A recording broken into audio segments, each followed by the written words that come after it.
زيارة لمصر ولا كانت قررت قبل كده؟ والله يعني هاي أول زيارة لمصر، وأنا الشرف بزيارتي لمصر. مصر إلها فضل على الأمة العربية، هي اللي أخرجت الطبيب وأخرجت الكاتب وأخرجت المهندس، وساهمت في التطور العلمي لأغلب الدول العربية. وأنا كنت متلهف أنه أجي لمصر وأعرض خدماتي وأعرض معلوماتي على إخواني المدربين المصريين ومدربين عرب. كلمنا عن أهداف ومميزات الدورة.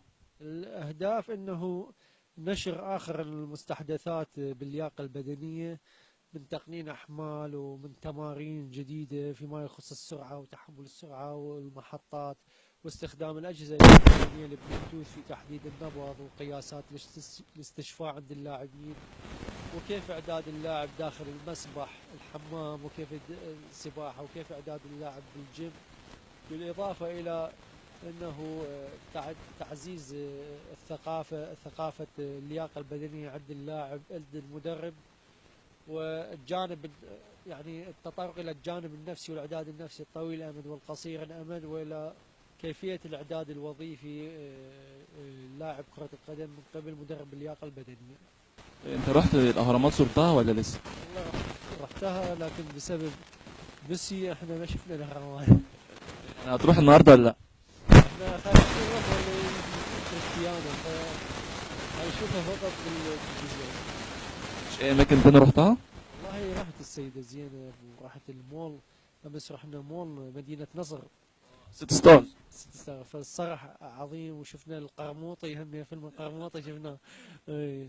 والله يعني الشعب المصري شعب طيب، شعب مضياف. وأنا جيت أنه كانوا 5 ملايين مصري بالعراق، فأدوا خدماتهم بالعراق وقدموا يعني شيء كثير للعراق، وأنا حبيت أنه أقدم خدمة بسيطة للمصريين. احنا قرينا من كتبهم وأخذنا من علمهم، لكنه تعرف أنه العلم اتطور وفي اتصال العالم تطورت، فلا بأس أنه يعني استعان بخبرتي بتطوير بعض المدربين المصريين. كلمة أخيرة للشعب العراقي من هنا من مصر، وتقولي للشعب المصري كمان. والله أنا الحقيقة من خلال يعني هاي تقريبا 6 أيام، أنا يعني ما كنت أعرف أنه الشعب المصري شعب مثقف.